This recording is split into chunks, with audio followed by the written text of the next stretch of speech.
दोस्तों ये क्लास 6 की एनसीईआरटी है और आज हम लोग इसमें एनसीईआरटी में पढ़ेंगे सबसे पहला चैप्टर सौरमंडल में पृथ्वी।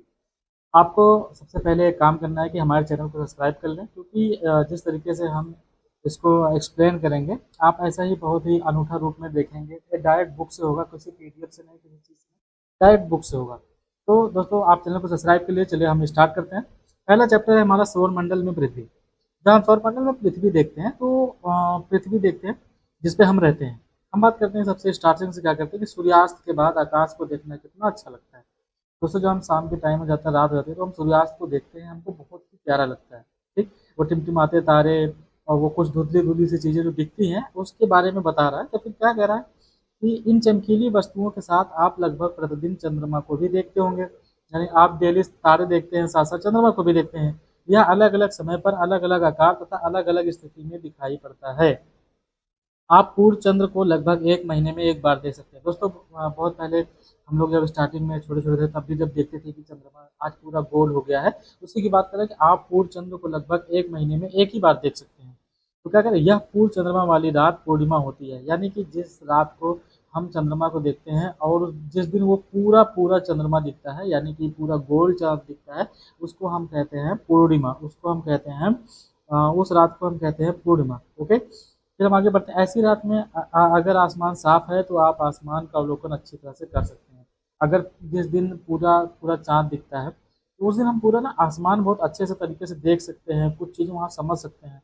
तो उसी के बारे में आगे हम अब पढ़ेंगे। क्या आपको इस बात पर आश्चर्य नहीं होता कि हम दिन के समय चंद्रमा एवं इन सभी छोटी चमकीली वस्तुओं को क्यों नहीं देख पाते? दोस्तों आप देखते होंगे ना, दिन में वो चंद्रमा, वो तारे कहाँ गायब हो जाते हैं। तो ये सब पूरी क्लास 6 की एनसीईआरटी आपके सीबीएस को क्लियर करती है।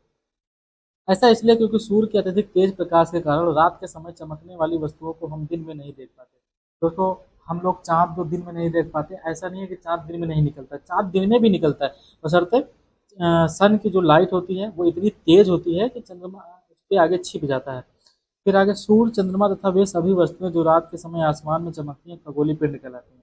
दोस्तों एक चीज आता है कि खगोलीय पिंड क्या है, तो खगोलीय पिंड वह है जो सूर्य, चंद्रमा तथा वे सभी वस्तुएं, चाहे सूर्य हो, चंद्रमा हो, तथा वे सभी वस्तुएं जो रात के समय आसमान में चमकती हैं।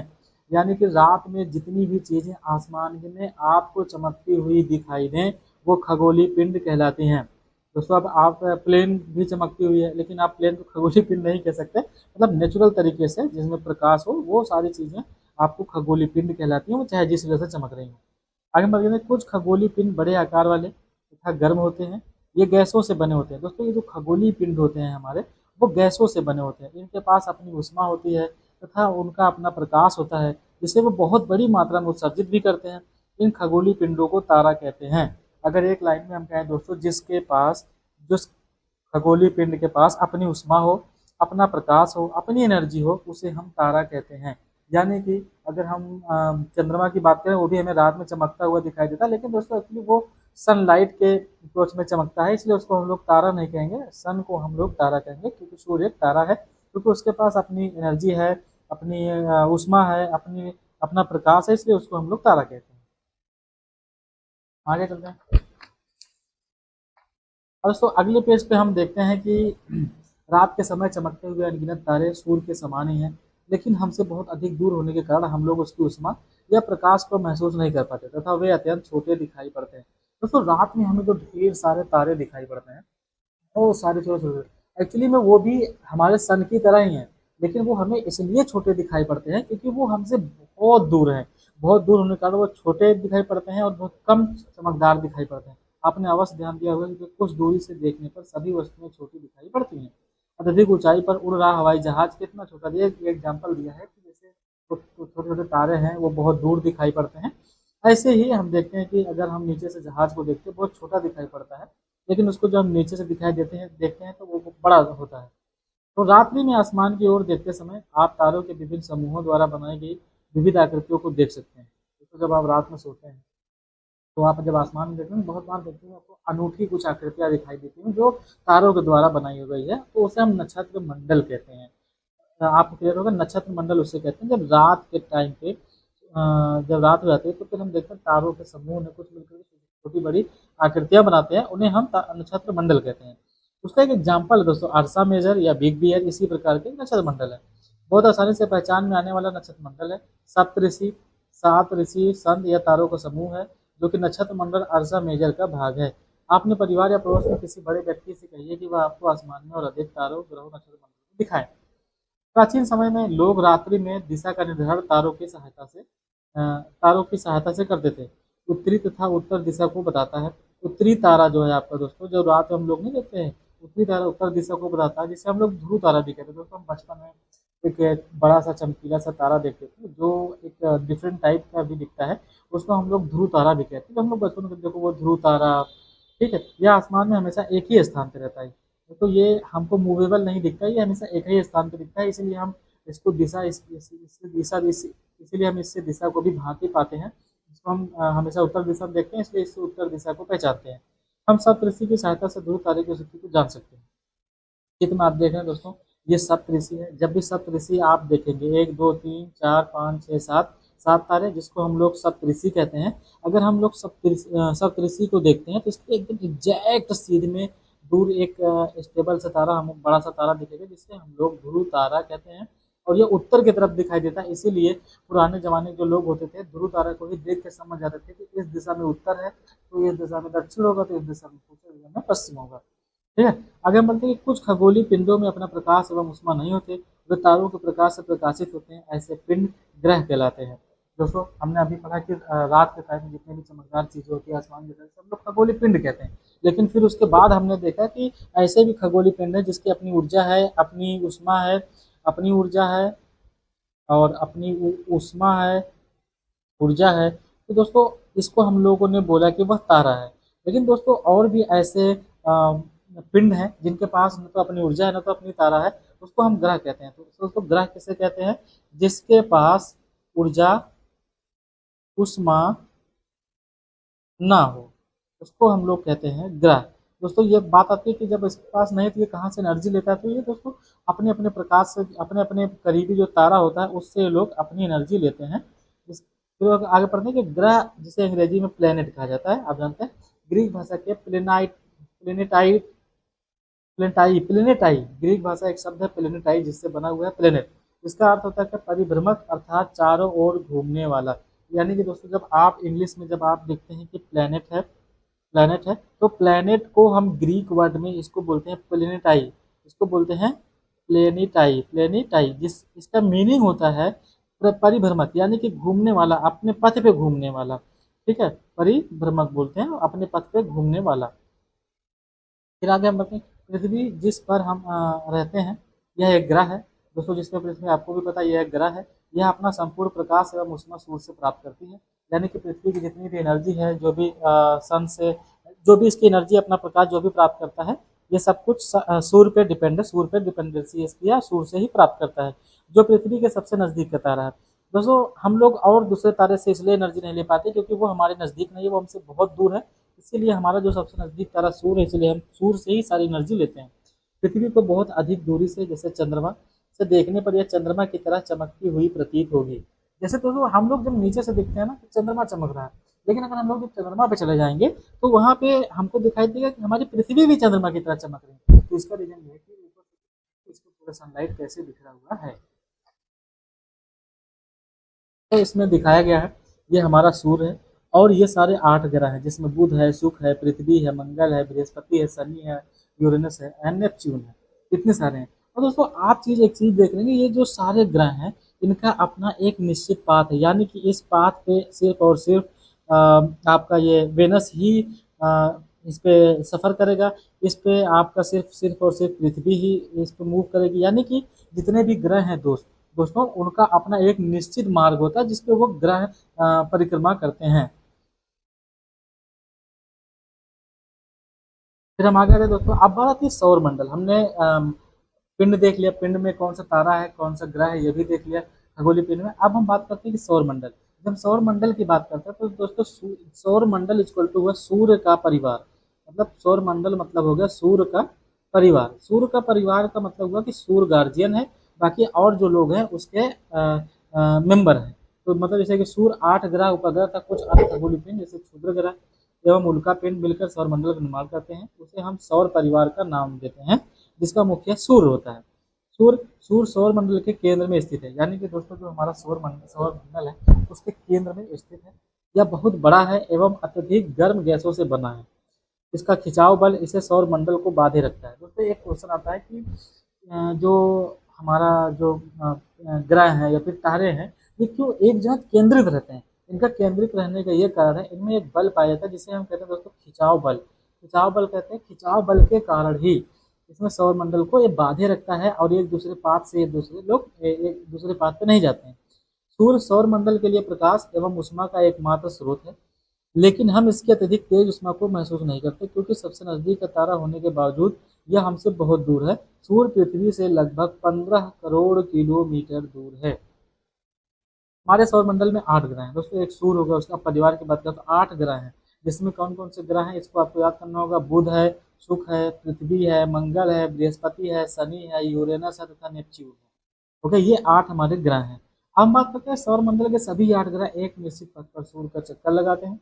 ये रास्ते दीर्घ वृत्ताकार में फैले हुए हैं, ये कक्षा कहलाते हैं दोस्तों। अभी हमने आपको ये बताया कि ये जो हमारा ये जो पाथ है, जो इस पे आप प्लेनेट को देख रहे हैं, ये सारे प्लेनेट देख रहे हैं, एक लाइन दिख रही होगी। एक्चुअली ये लाइन होती नहीं है, ये काल्पनिक है, हमें ये बताने के लिए है, क्योंकि ये यहीं पे निश्चित होता है। क्यों? क्योंकि इसका खिंचाव बल दोनों की तरफ दोस्तों क्या लगता है, खिंचाव बल लगता है, जिसके कारण ये सारे जो प्लेनेट है एक निश्चित दिशा में ही सनलाइट का मूवमेंट करते हैं, ये एक दूसरे से टकराते नहीं है। अब हम बात करें दोस्त, बुध सूर्य के सबसे नजदीक है, यानी कि दोस्तों जो बुध नामक प्लेनेट है, जो ग्रह है, वो सूर्य के सबसे नजदीक है और अपनी कक्षा में सूर्य के चारों ओर एक चक्कर लगाने में उसे केवल 88 दिन लगते हैं दोस्तों। जैसे हम लोगों को 365 सही 1/2 दिन लगते हैं सूर्य का चक्कर लगाने में, यानी कि पृथ्वी को, लेकिन चंद्रमा बुध को सबसे करीब होने के कारण यह 88 दिन में ही लगा देती है। शुक्र को पृथ्वी का जुड़वा ग्रह माना जाता है, क्योंकि इसका आकार एवं आकृति लगभग पृथ्वी के ही समान है। तो शुक्र ग्रह को हम लोग ना पृथ्वी का जुड़वा ग्रह मानते हैं, क्योंकि इसका आकार एवं आकृति पृथ्वी के लगभग समान ही है। अभी तक प्लूटो भी एक ग्रह माना जाता था दोस्तों। एक प्लूटो नामक ग्रह था, जिसको एक ग्रह के रूप में माना गया था, मतलब 9 ग्रह के रूप में माना गया था। परंतु अंतरराष्ट्रीय खगोलीय संगठन ने अपनी बैठक 2006 में यह निर्णय लिया कि कुछ समय पहले खोजे गए अन्य खगोलीय पिंड 2003 यूबी 313 सिरस तथा प्लूटो बौने ग्रह कहे जा सकते हैं। यानी कि उनको ग्रह से हटा करके उनको ड्राफ्ट कह दिया, उनको बौना ग्रह कह दिया। और दोस्तों यहाँ पे एक टर्म्स दिया है, जैसे जियो है, जियो में लौरी जुड़ गए तो पृथ्वी का ध्यान, एंड ज्योमेट्री जुड़ गए तो पृथ्वी का मापन, एंड जियोइड जुड़ गए तो पृथ्वी के आकार के अनुरूप। यानी कि यह पृथ्वी के अनुरूप, यानी कि पृथ्वी के शेप के बारे में बात कर रहा है। अभी तक हम लोग जानते थे पृथ्वी गोल है, लेकिन दोस्तों पृथ्वी गोल नहीं है, पृथ्वी एक्चुअली जियोइड यानी कि लगभग गोल आकार, लगभग पृथ्वी के आकार के समान है दोस्तों। अब हम यहाँ बात करते हैं कि सूर्य से दूरी के हिसाब से पृथ्वी तीसरा ग्रह है। यानी कि दोस्त हम जिस ग्रह पे रहते हैं उसका नाम पृथ्वी है, और वह सूर्य से दूरी के हिसाब से तीसरा है। तो यानी कि उससे 2 पहले और कौन थे, यानी कि बुध और शुक्र थे, उसके बाद तीसरा है। यहाँ 5वां सबसे बड़ा ग्रह है। यह पृथ्वी सूर्य से तीसरा सबसे नजदीक ग्रह है, लेकिन 5वां सबसे बड़ा ग्रह है, और यह ध्रुवों के पास थोड़ी सी चपटी है। यानी कि दोस्त ये पृथ्वी है, ठीक है, तो ये इसका ध्रुव है, ये उत्तरी ध्रुव, ये दक्षिणी ध्रुव, तो ये ध्रुवों के पास ना थोड़ी थोड़ी सी चपटी है। ओके, इसके आकार को भू आभा कहा जाता है। भू आभा का अर्थ है पृथ्वी के समान।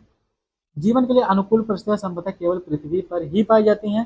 पृथ्वी ना तो अधिक गर्म और ना ही अधिक ठंडी। यहाँ पानी एवं वायु उपस्थित है, जो हमारे जीवन के लिए आवश्यक है। वायु में जीवन के लिए आवश्यक गैसें जैसे ऑक्सीजन मौजूद है। इन्हीं कारणों से पृथ्वी सौरमंडल का सबसे अद्भुत ग्रह है। अंतरिक्ष से देखने पर पृथ्वी नीले रंग की दिखाई पड़ती है, क्योंकि इसकी 2/3 सतह पानी से ढकी हुई है, इसलिए इसे नीला ग्रह कहा जाता है दोस्तों। जब हम ऊपर से देखते हैं ना, बहुत ऊपर से, तो हमारी पृथ्वी पूरी नीली दिखाई पड़ती है। क्यों क्यों नीली दिखाई पड़ती है? क्योंकि इसके आसपास हर जगह पानी ही मौजूद है, यानी कि 75% हिस्से पर पानी पाया जाता है, इसलिए इसको हम लोग नीला ग्रह भी कहते हैं। अब बात है दोस्तों चंद्रमा। पहली बात तो यह ग्रह नहीं, ये एक उपग्रह है। हमारी पृथ्वी के पास केवल एक उपग्रह चंद्रमा, जिसका व्यास पृथ्वी के व्यास है केवल 1/4 है। यानी कि इसका जो शेप है, इसका जो व्यास चौड़ाई है, पृथ्वी के 1/4 है, मतलब 1/4 भागवां है। यह इतना बड़ा इसलिए प्रतीत होता है क्योंकि यह हमारे ग्रह से अन्य खगोलीय पिंडों की अपेक्षा नजदीक है। चंद्रमा हमें इतना जबकि हमारे पृथ्वी से बहुत छोटा होने के कारण, फिर भी ये हमें इतना बड़ा इसलिए दिखाई देता है क्योंकि ये हमारे बहुत नजदीक है। यह हमसे लगभग 3,84,400 किलोमीटर ही दूर है, जबकि सूर्य 15 करोड़ किलोमीटर दूर है। आप पृथ्वी से सूर्य और चंद्रमा की दूरियों की तुलना कर सकते हैं। दोस्तों ये तो हमारा प्राकृतिक उपग्रह है, क्या है, प्राकृतिक उपग्रह है। लेकिन हम बात करते हैं कुछ ऐसे उपग्रह की जो मानव निर्मित है, जिन्हें मानव ने बनाया है। तो उनका नाम है इनसेट, IRS, एडुसेट आदि। अब हम आगे बात करते हैं दोस्त। चंद्रमा पृथ्वी का एक चक्कर लगभग 27 दिन में पूरा करता है। लगभग इतने ही समय में यह अपने अक्ष पर एक चक्कर भी पूरा कर लेता है। यानी कि दोस्तों मान लीजिए ये पृथ्वी है और ये चंद्रमा है। तो ये जो चंद्रमा है, ये पृथ्वी का पूरा चक्कर 27 दिन में लगाता है। और चंद्रमा अपना भी चक्कर, जो अपने पथ का चक्कर लगाता है, उसको भी 27 दिन में पूरा कर लेता है। अब बात करें दोस्त क्षुद्र ग्रह की। तो तारों, ग्रहों एवं उपग्रहों के अतिरिक्त असंख्य छोटे पिंड भी सूर्य के चारों ओर चक्कर लगाते हैं। इन पिंडों को क्षुद्र ग्रह कहते हैं। ये मंगल एवं बृहस्पति के कक्षाओं के बीच पाए जाते हैं। दोस्तों एक ग्रह है मंगल और ये ग्रह है बृहस्पति, इसके बीच बहुत छोटे छोटे छोटे छोटे ना पिंड पाए जाते हैं, बहुत बड़े बड़े खंड पाए जाते हैं। इसको हम लोग बोलते हैं क्षुद्र ग्रह, इसको हम लोग बोलते हैं क्षुद्र ग्रह। दोस्तों यह भी सूर्य का चक्कर लगाते हैं, ये सारे भी सूर्य का चक्कर लगाते हैं। जैसे हम आपको एग्जाम्पल में दिखाएं तो आप ये देखेंगे कि ये आपका बृहस्पति और ये मंगल है। देखिए क्षुद्र ग्रह की एक पेटी है, बहुत हल्का सा, आप क्षुद्र ग्रह की पेटी है, बहुत हल्का सा आपको दिख रहा होगा महिमा। तो ये सारे ना सूर्य का चक्कर लगाते हैं, मतलब कि जो हमारे क्षुद्र ग्रह भी, ये भी सूर्य का चक्कर लगाते हैं। तो अब हम बात करते हैं कि उल्का पिंड क्या है। सूर्य के चारों ओर चक्कर लगाने वाले पत्थरों के छोटे छोटे टुकड़ों को उल्का पिंड कहते हैं। कभी कभी ये उल्का पिंड पृथ्वी के इतने नजदीक आ जाते हैं कि इनकी प्रवृत्ति पृथ्वी पर गिरने की होती है। इस प्रक्रिया के दौरान वायु के साथ घर्षण के कारण गर्म होकर गिर जाते हैं। फसलों चमकदार प्रकाश पर तो कभी कभी कोई उल्का पिंड लगना। दोस्तों हम देखते हैं कि उल्का पिंड, कभी कभी हम ना बचपन में एक कहानी देखते हैं कि वो जो तारा ऊपर से गिरा, टूटा हुआ तारा, एक्चुअली होता है क्या ना दोस्तों, तो उल्का पिंड होता है वो। कभी कभी उसका शेप बड़ा होता है और पृथ्वी के इतना नजदीक आ जाता है कि वो पृथ्वी पे आने लगता है। और जब पृथ्वी पे कोई चीज आती है ऊपर से नीचे, गुरुत्वाकर्षण, और इधर जो एयर चल रही होती है, जब इसमें टकराव होता है, यानी कि जब घर्षण होता है, तो घर्षण के उपरांत दोस्तों उसमें आग लग जाती है। तो वही हमको चमकती हुई दिखती है और हम लोग कहते थे कि वही टूटा हुआ तारा है।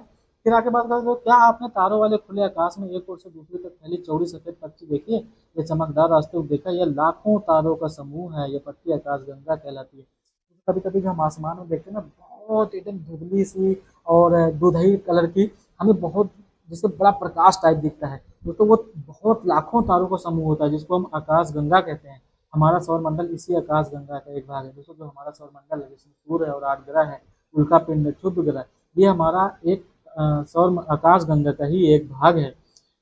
प्राचीन भारत में इसकी कल्पना आकाश में प्रकाश की एक बहती नदी से की गई थी। यानी कि हम लोग जब स्टार्टिंग में साइंस का विकास है कि प्राचीन जो पुराने लोग थे, वो कहते थे कि इस जो आसमान में धुंधला धुंधला दिख रहा है ना, एक्चुअली में एक नदी बह रही है। इस प्रकार इसका नाम आकाश गंगा पड़ा था। और आकाश गंगा करोड़ों तारों, बादलों तथा गैसों की एक प्रणाली है।